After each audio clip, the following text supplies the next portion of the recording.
My name's Josh Milne. I play footy out at Milne. I have done for a few years, and I did my ACL about 12 months ago now.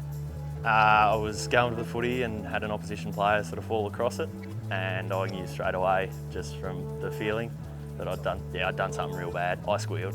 It was shocking. Yeah, that first 10 minutes was agony, and then it sort of went away, and I wasn't sure if I'd kind of got in my own head, but yeah, scans showed no ACL. I was pretty flat. I think everyone knows an ACL is a long-term sort of injury, and it was about the worst case scenario. So I'd done that, and my world kind of come crashing down a bit. The first few weeks I kind of lost all motivation to do anything. Like I was in the gym most days and playing footy, and then kind of lost interest in it all.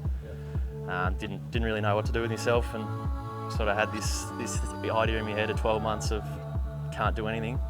And yeah, toys were out of the cot, and that was it. I had a mate, Jacko Bowen, who said get into the RAD centre, they'll sort you out.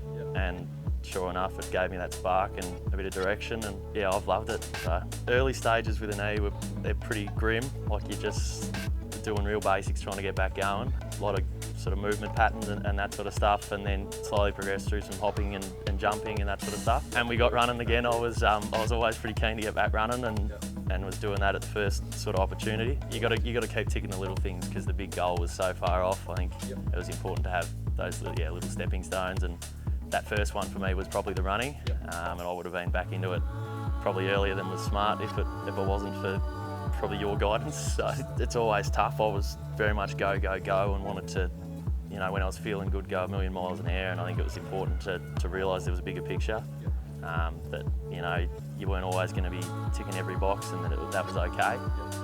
So just, yeah, keep taking those day by day little wins and not get too caught up in the whole deal. Back playing footy? Back playing. With the Mighty Cats? That's correct. That first one was unreal. I was lucky to get back early, and that had been a pretty big goal of mine the whole time, was I'd play round one the following season, and to get back out there, yeah, I just love playing footy, so it's just nice to be back involved with the boys fully and having a kick, and I'm probably enjoying it more now than I did the year before. So like I did plenty of gym before my injury, and then, you know, obviously had footy training in there, and then lost that, and I didn't have any structure or anything to really work towards. So even though I could kind of get in the gym and do my own thing, I needed some guidance and some accountability, and yeah, just really enjoyed picking the brains of the staff in here, and talking training, and just enjoying, yeah, focusing on something that wasn't footy, but was